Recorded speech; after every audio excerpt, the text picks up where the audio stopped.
2 minutes, but we can do 1 minute, 4 minutes. Perfect.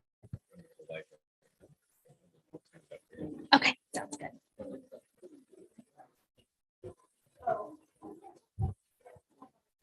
Ladies and gentlemen, the ceremony will begin in 4 minutes. Please take a seat or find a place to stand.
Ladies and gentlemen, the ceremony will begin in 1 minute. Please take a seat or find a place to stand.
Good afternoon. Welcome to our Veterans Day recognition event, hosted in collaboration by the City of Palo Alto University and the Palo Alto American Legion Post 375. We planned the ceremony to be held outdoors, just outside the parking lot, but changed to indoors due to the rainy weather. We want to thank the MacArthur Park team for accommodating this change, and we ask our guests today to bear with this last-minute change as well. My name is Tina Wong, and I am a U.S. Army veteran and current student at Stanford University. I will be your MC for this event. Today, I am thrilled to be joining the community and recognizing the service and contributions of the veterans of our U.S. Armed Forces. Our event today is one of many occurring across the Bay Area, the state, and the country this week. We are a part of the fabric of the nation, gathering as a community to celebrate the service. We have a great program for you today. To begin, please stand for the presentation of colors by the Palo Alto Color Guard, and please remain standing for the singing of the national anthem performed by the Palo Alto High School Choir.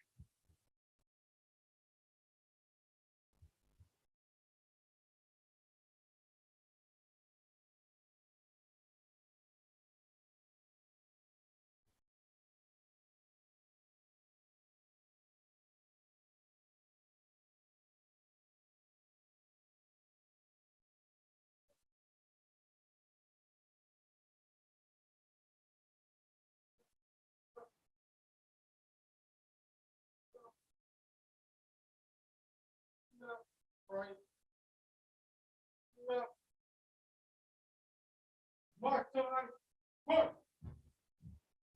Three, four. Left, six.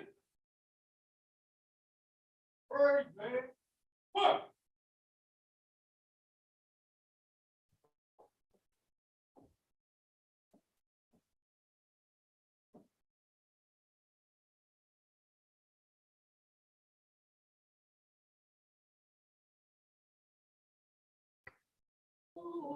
Can you see island water delight? Was so proudly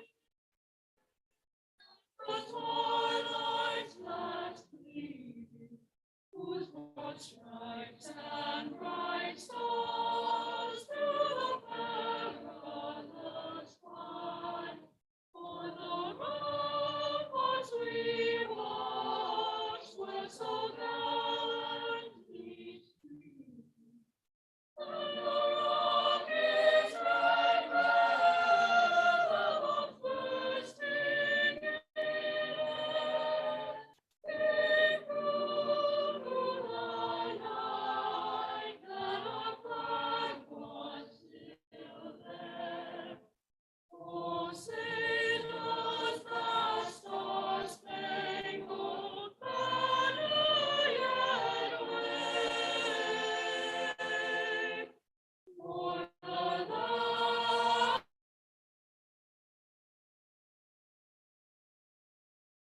and all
Thank you. At this time, I would like to introduce the mayor of the city of Palo Alto, Patrick Burt.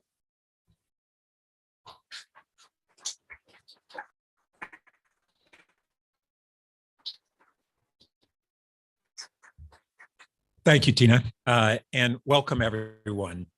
First, I'd like to acknowledge Admiral Ellis here, my fellow City Council members, Vice Mayor Koo, Council Member Cormack, former Mayor Holman, who had a leading role in us instituting this annual event years ago.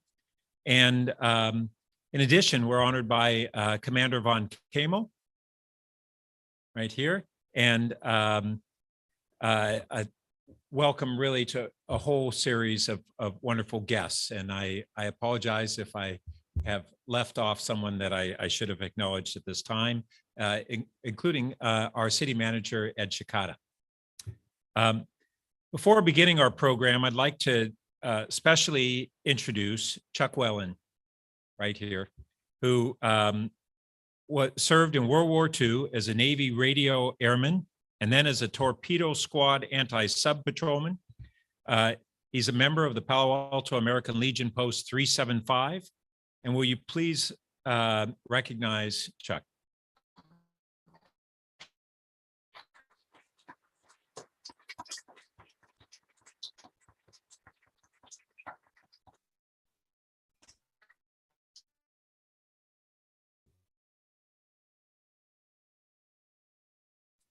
Thank you, Chuck. Very good. At this time, Ms. Adele Button-Beal, on behalf of the South Bay Blue Star Moms, Sewing Stars, will present a quilt of valor to Chuck.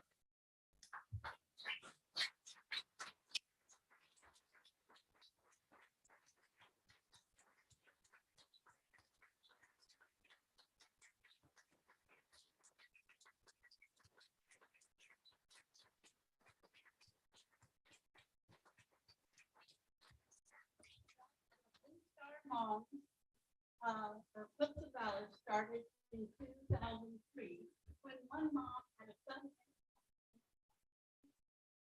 To this day, we have over 300,000 quilts that have been awarded to veterans that have served our military community. I want to present this quilt is registered.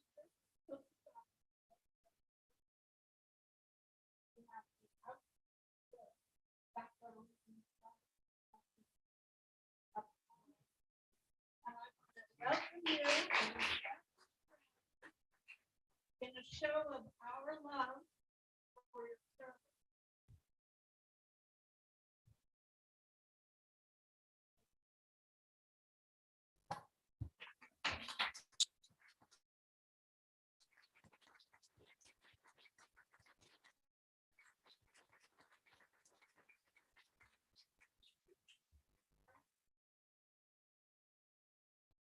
The award is Quilt of Valor to Chuck Wallen.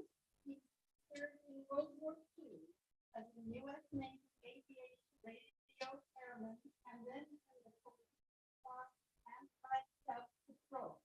13 out German subs in the Caribbean. That's correct? He's a member of the American Legion of Palo Alto Post 375. 75 years. Woo-hoo.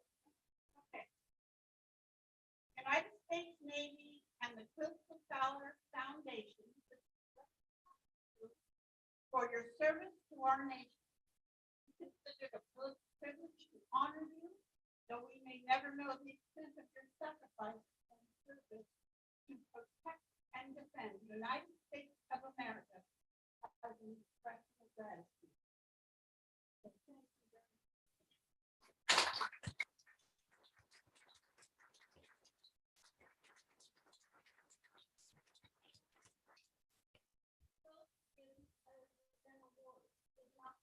Bought. It is not something rapid. We want to keep not hang it on the wall or put it in the dog. Generation. Right? And here's the pillowcase.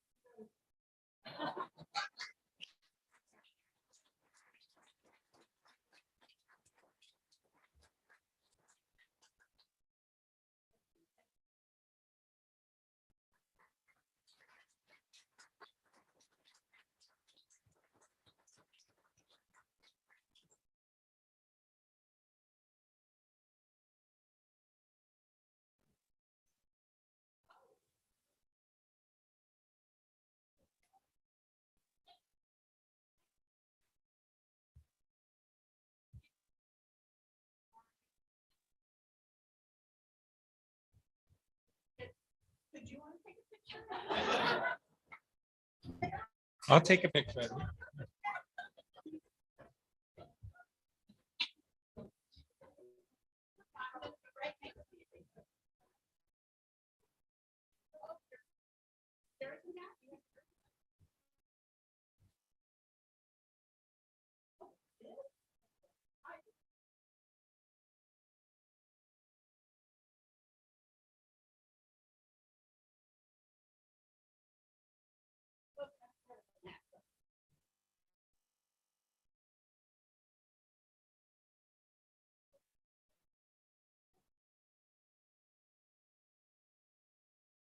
Thank you so much.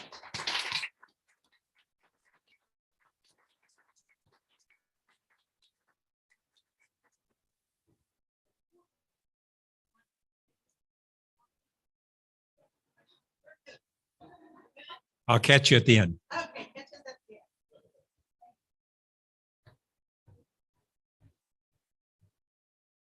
That's a beautiful quilt.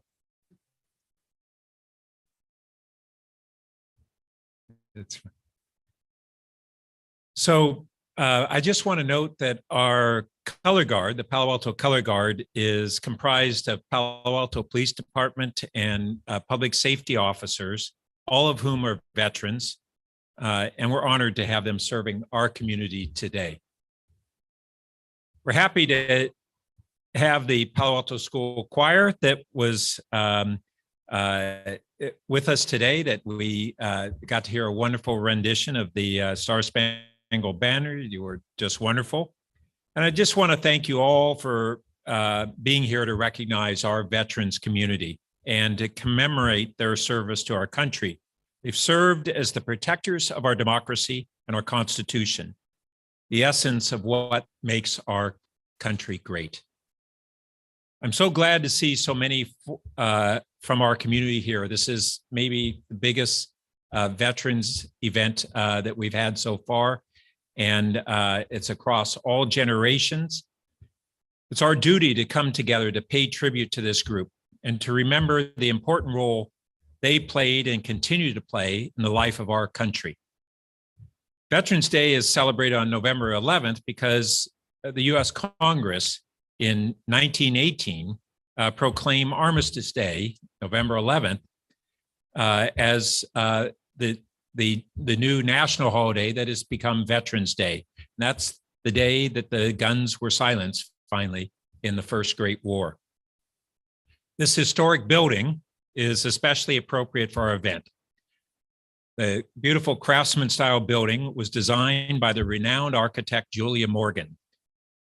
Of her fame of Hearst Castle and Asilomar, Julia was the first licensed woman architect in California and became one of the most important architects in California history. The building was originally a World War I YWCA hostess house that was built in 1918 and located at Camp Fremont right next door in Menlo Park. After the war, the mayor of Palo Alto, different mayor, persuaded the National War Work Council of the YWCA to sell the building to Palo Alto for $1 and move it to this location.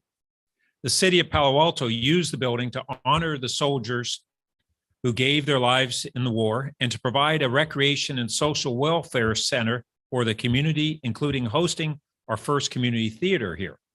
From 1935 to 1976, the building was the home of our local veterans organizations, and the American Legion still holds its meetings here. Our nation owes a great debt to our veterans, whose service to the nation spans every decade, every year, every day of our country's existence. Today, we honor those veterans here in Palo Alto and across the country. We thank you for your sacrifices and your service. But let's not forget those who gave their lives, their last full measure of devotion over these many decades, so that today we can live freely. May we never forget their sacrifice, for what they have given is beyond what we can repay. I do want to acknowledge Nathan Rainey, who has really done an incredible job of putting on this event. And where is Nathan? There you are.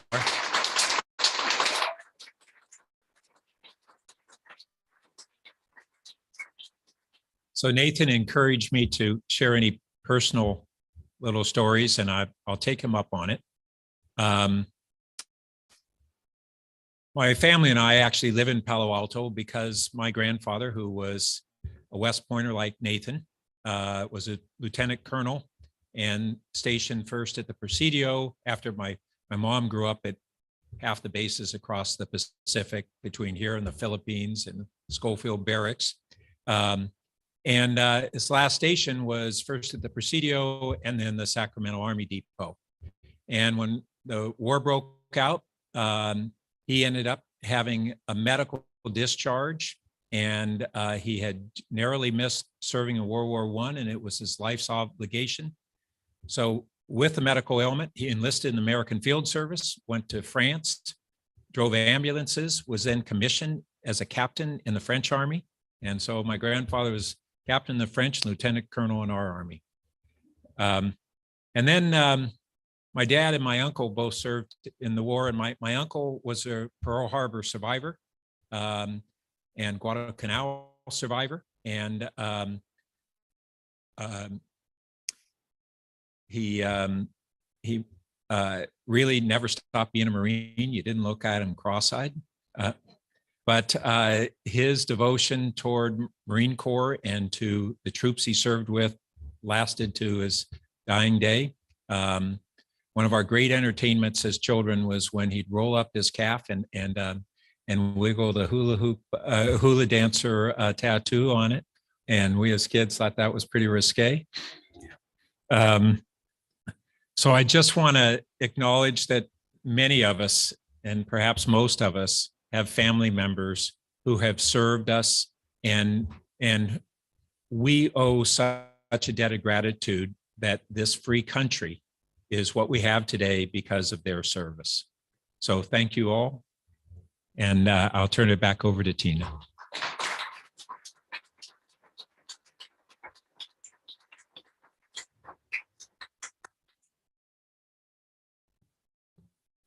Thank you, Mayor Burt. Let us now enjoy another musical performance by the Palo Alto High School Choir, who will be singing "Freedom is Calling."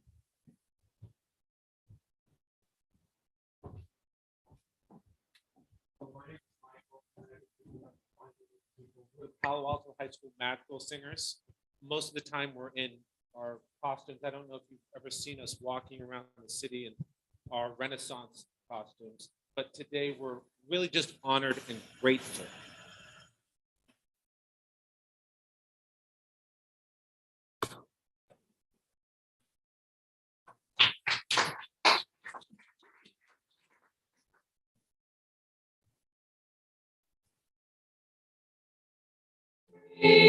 Freedom, freedom, freedom, freedom is coming. Oh, yes, I know. Freedom is coming. Freedom is coming. Freedom is coming. Oh, yes, I know. Freedom is coming. Freedom is coming. Freedom is coming. Oh, yes, I know. Freedom is coming. Freedom is coming. Freedom is coming. Oh, yes, I know. Freedom is coming. Freedom is coming. Freedom is coming. Oh, yes, I know. Freedom is freedom. Freedom is freedom. Freedom is coming. Oh, yes, I freedom. Freedom is freedom. Freedom is freedom. Freedom is coming. Oh, yes, I know. Yes, I know. Yes, I know. Yes, I know. Freedom is coming. Oh, yes, I know. Yes, I know. Yes, I know. Freedom is coming.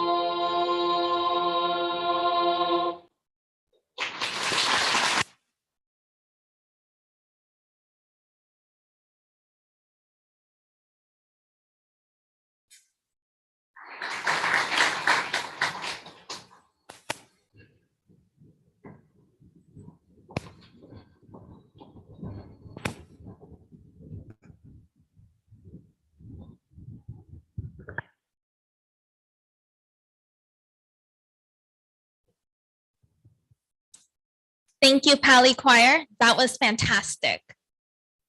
Our keynote speaker today is Admiral James Ellis.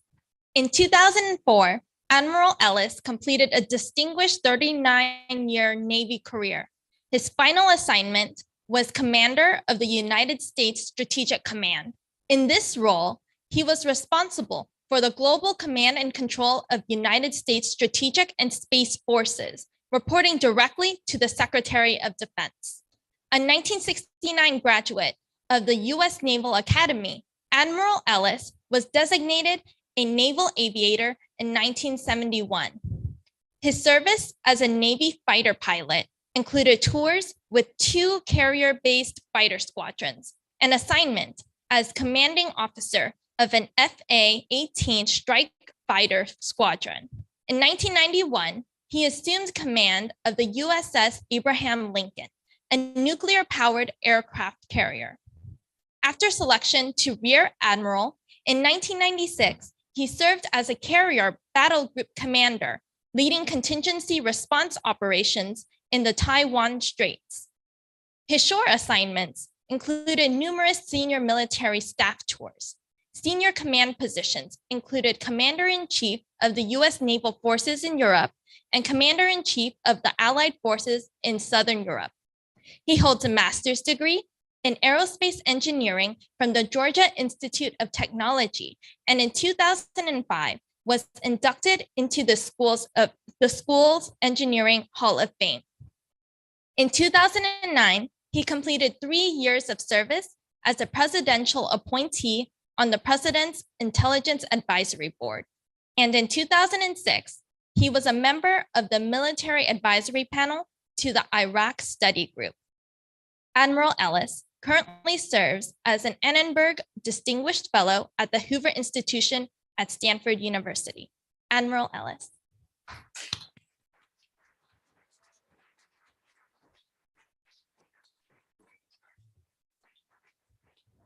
Wow. Thank you, Tina, for that overly generous introduction. And it tells you 2 things about me. First, that I'm old, and second, that I can't hold a job, both of which are probably true.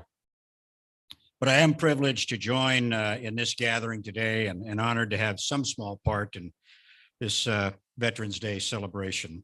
Thanks are certainly due, as has already been noted by the mayor, to Colonel Ray Powell and Nathan Rainey for their leadership in all of this. But there are a number of other people that have contributed to bringing this gathering together once again in this 104th celebration of Veterans Day.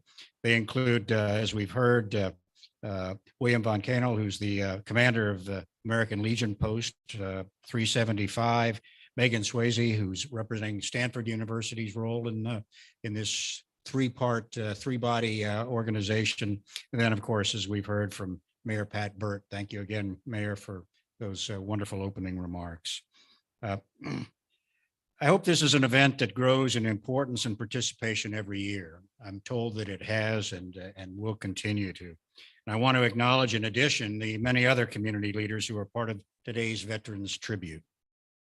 I know you're out there, and I can't single you out. I apologize for not singling you out individually, but the real VIPs today, as we all know, are the veterans. Some with us, many not, who answered the call and wore the cloth of this nation, and whose only common thread was that they called this great community their home.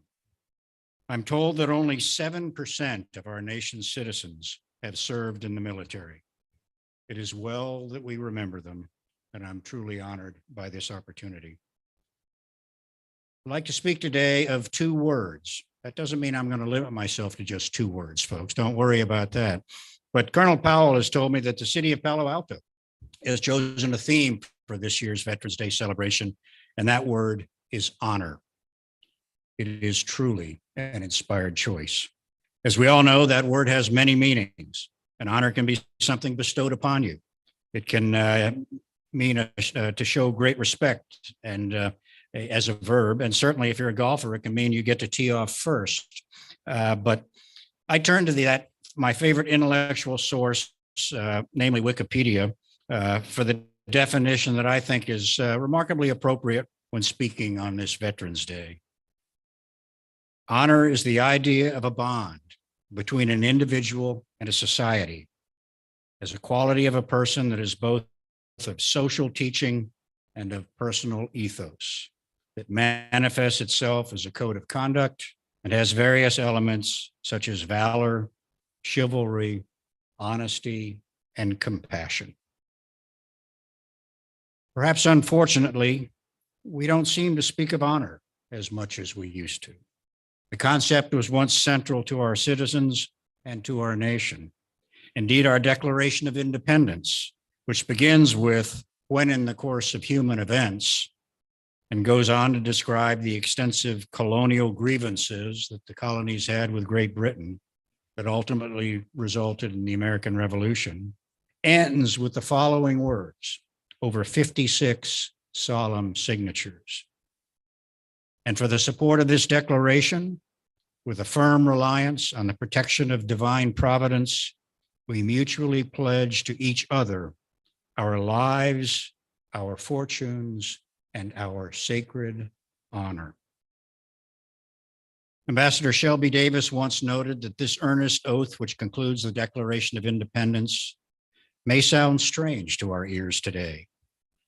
To be sure, we still go through the ritual of making vows in various ceremonies, the pledge of fidelity and taking the oath of public office, the assertion with a hand on the Bible that we will tell the truth, the whole truth, and nothing but the truth in court, and the promise to forsake all others until death do us part in the wedding rites.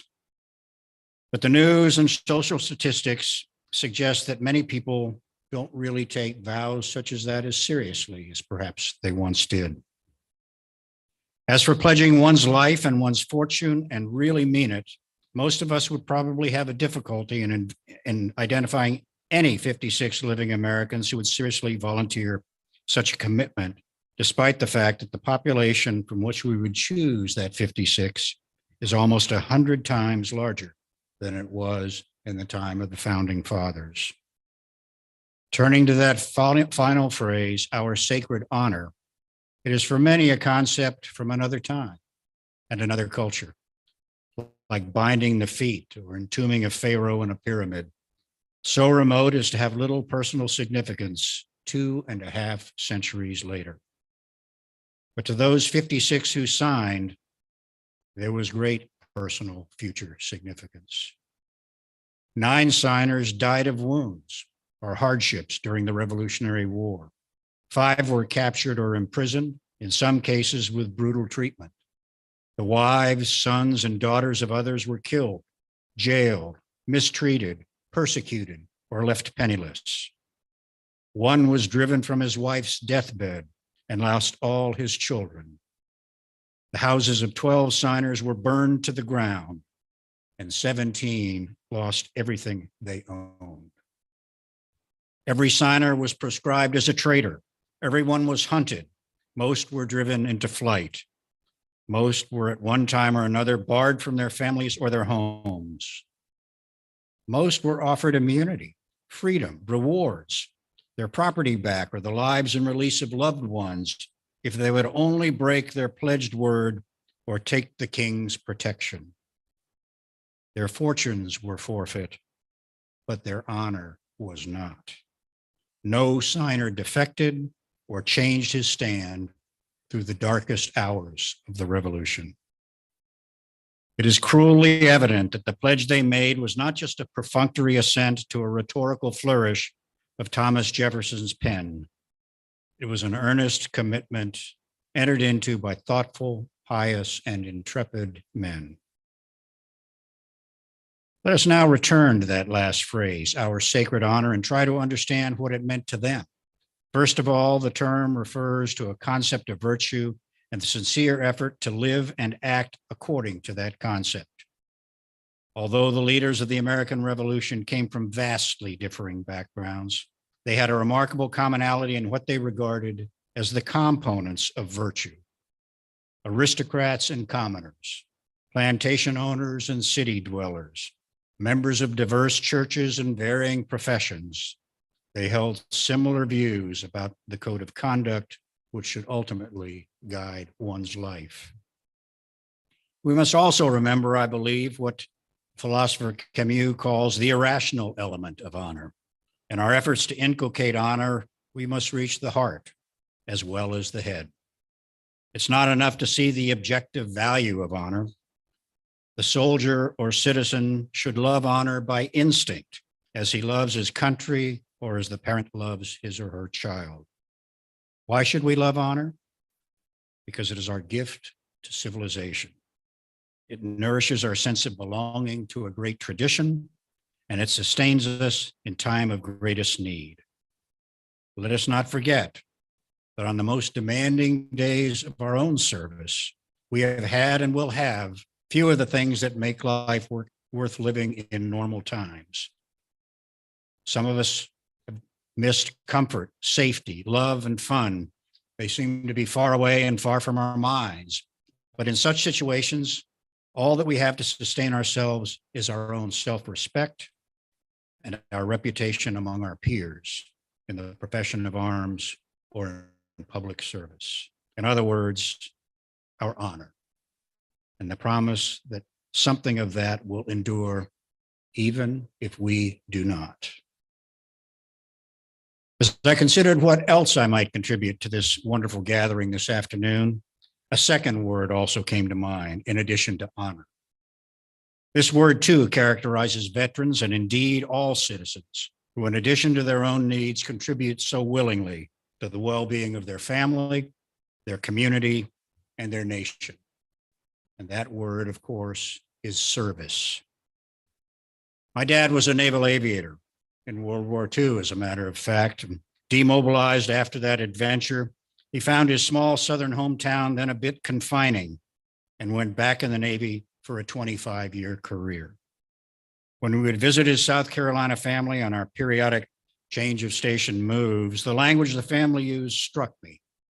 He was not in the Navy or in the military or even in the armed forces, but rather he was in the service, a term I suspect born of earlier generations and now echoed appropriately once again in the phrase that we often hear, "Thank you for your service," that is today often heard from a grateful public by those privileged, again, to wear the uniform of our country and the cloth of our nation. So my theme in the remaining few minutes, and they will be few, on this grand occasion is simply the word service. For those of us gathered today in celebration, the word has likely been a part of all our lives for as long as we can remember. Dr. Martin Luther King defines service as the rent we pay for the space we occupy. But I wager that all of us gathered here this afternoon would urge us not to think of service as a cost or a price or a sacrifice, but as a gift that, if freely and honestly given, will be repaid us many times over. As Albert Schweitzer once advised, I don't know what your destiny will be, but I do know one thing. The only ones among you who will be really happy are those who have sought and found how to serve. Service is often thought of in grand, if abstract terms, such as service to the nation or service to mankind. And some of you gathered here may have been fortunate enough to have those opportunities in abundance. But your service reminds the rest of us that all of us can serve wherever we find ourselves, in ways large and small, in or out of uniform, while defining our personal leadership style along the way, because true, honest, and selfless service, in my view, is the essence of leadership. As I penned some of these words long ago, my thoughts strayed, as they often do, to the walls of my study.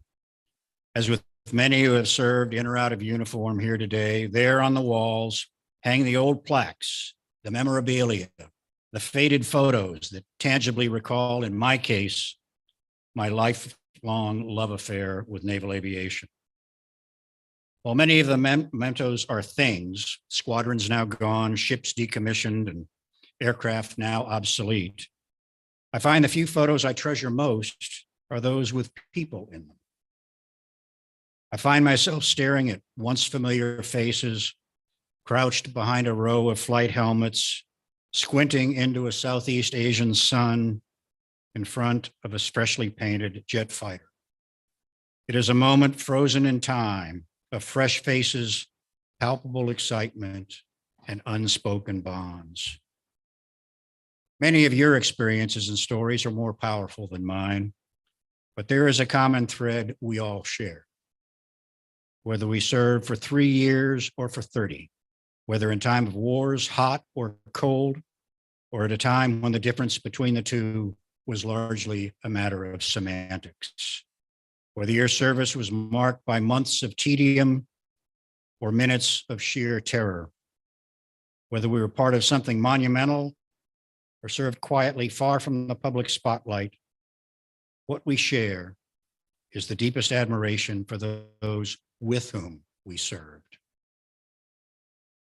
The bonds of loyalty, friendship, and yes, love forged in those times we shared are stronger than steel and can and do last a lifetime. It is said one serves one's country, but the service, your real service, has been to those that stood with you, beside you, or followed you through it all. For those who have not experienced it, it can seem unfathomable, but it is real, it is priceless, and it is forever ours. Philosopher J. Glenn Gray, in his classic work, The Warriors, got it exactly right. Organization for a common and concrete goal in peacetime organizations does not evoke anything like the degree of comradeship commonly known in military service. At its height, this sense of comradeship is an ecstasy. Men and women are true comrades only when each is ready to give up his life for another without reflection and without thought of personal loss. It has always been so. It can even be seen in the 400-year-old words William Shakespeare gives Henry V, rallying his troops before the Battle of Agincourt, when he speaks of, "We few, we happy few, we band of brothers." But service is often accompanied by real risk and sometimes traumatic injury, both physical and emotional. In some cases, the wounds of those who served, though invisible, are deep and slow to heal.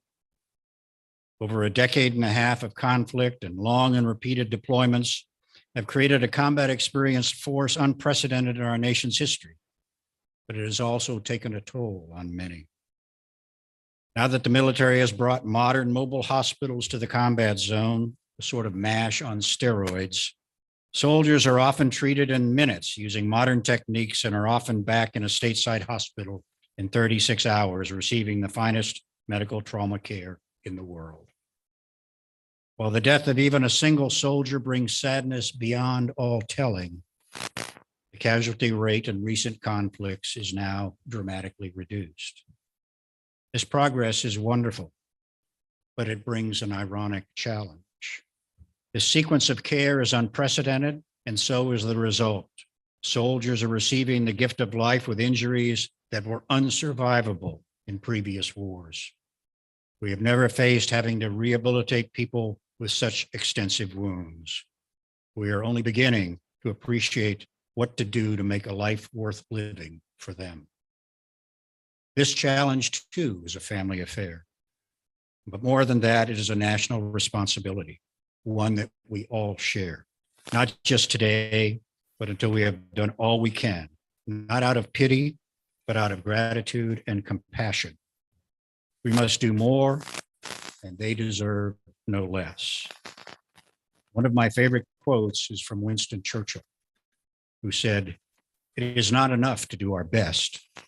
We have to do what is required." For those of us who have served or are still serving, we might ask ourselves why we did it. The reasons, I suspect, are as many as those who gather here today.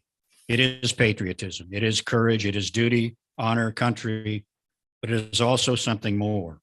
It is the realization now, as it has always been, that you are a part of something larger than yourself. A brother and sisterhood, a society, a family whose needs transcend your own. Today we we gather to pay tribute to many, but particularly honor those warriors among us, men and women, who have given so much of themselves, sometimes literally. It is well that we pause to remind ourselves to be able to put names and faces with the abstract and the headlines of events and places so far away. Rest assured, those who served there will carry those reminders with them always. Many centuries after Shakespeare, in his classic story of the Men of Easy Company, Stephen Ambrose ends his classic World War II chronicle, Band of Brothers, with a question asked of one of the World War II paratroopers by a grandson. I have stolen the veteran's answer to use if one of my own grandchildren ever asks. I bring it out today because it seems remarkably apt in our acknowledgement of the veterans among us. The question was, Grandpa, were you a hero in the war? And my answer will be, no, I was not, but I served in the company of heroes. Thank you all for the wonderful opportunity to speak of honor and service, two words that epitomize all that is good and great about those we honor on this Veterans Day. Thank you.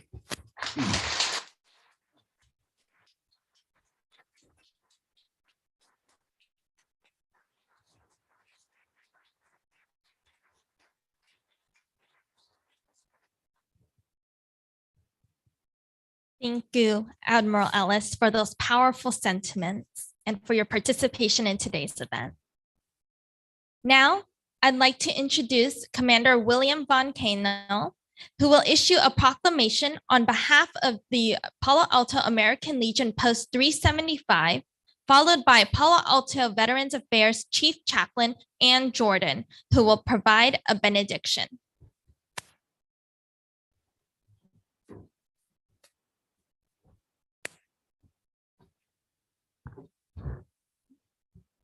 Thank you. This is our Palo Alto Post 375's resolution, which is resolution. Palo Alto's historic Veterans Memorial Building must be protected, preserved, and restored for our veterans. Whereas the Veterans Memorial Building located 27 University Avenue in Palo Alto, California, is of surpassing historical, cultural, aesthetic, and memorial significance, having been entered into the National Register of Historic Places. And whereas this historic building was designed by California's renowned first female architect, Julia Morgan, and whereas the building originated from a World War I training camp and was subsequently dedicated by the city of Palo Alto on Armistice Day 1919 as its World War I memorial. And whereas local veterans associations have used the Veterans Memorial Building continuously since its founding, representing a living testament to its memorial purpose. And whereas the visible evidence of the building's historic and memorial significance to veterans and the local community has receded over recent years. And whereas the building and grounds have featured numerous plaques and monuments honoring veterans, demonstrating that its foundational and highest purpose is to serve as Palo Alto's lasting memorial, connecting its citizenry to its veterans. So, therefore, be it resolved by Post 375, the American Legion Department of California, in regular meeting assembled in Palo Alto on November 3rd, 2022, that Post 375 strongly supports the efforts of all concerned veterans, government agencies, private organizations, and citizens to protect, preserve, and restore the Veterans Memorial Building's historical, cultural, aesthetic, and memorial heritage. Thank you.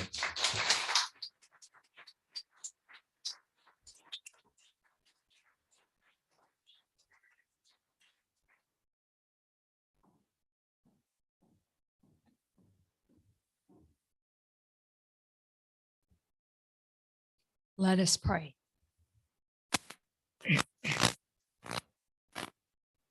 Eternal God, as we prepare to depart, we thank you for the privilege of meeting here today to recognize and honor our veterans.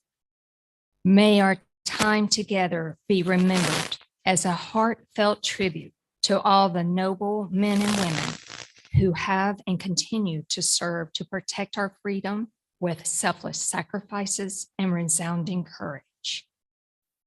We also recognize the unwavering support and care of family members and their sacrifices. And we thank the City of Palo Alto, Stanford University, the American Legion, and the many other sponsors for recognizing this special day as well.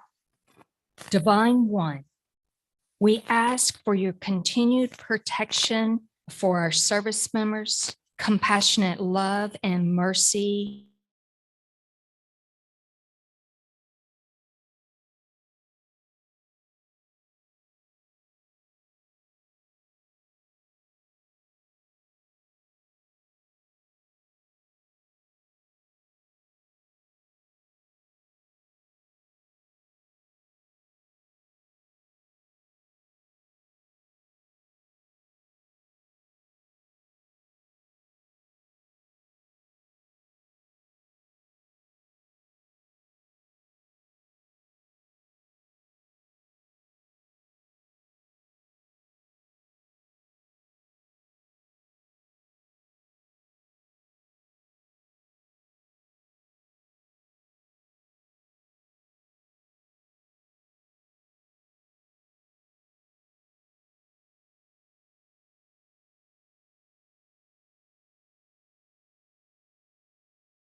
Please stand and sing as their service song plays.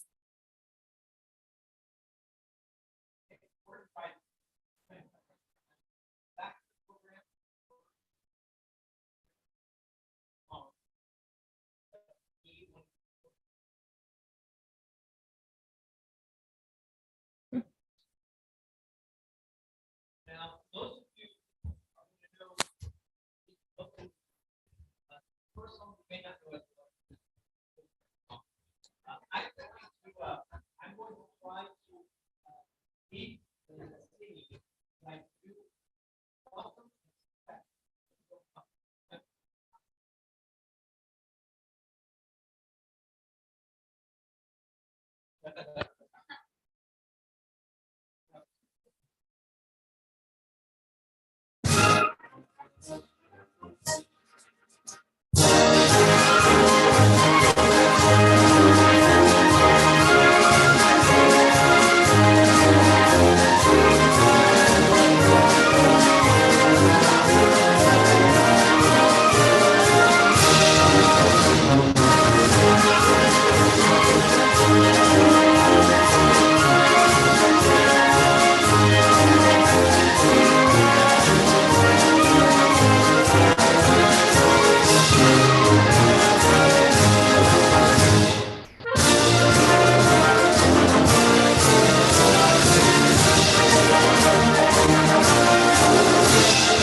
Thank you, everyone. Thank you, Nathan.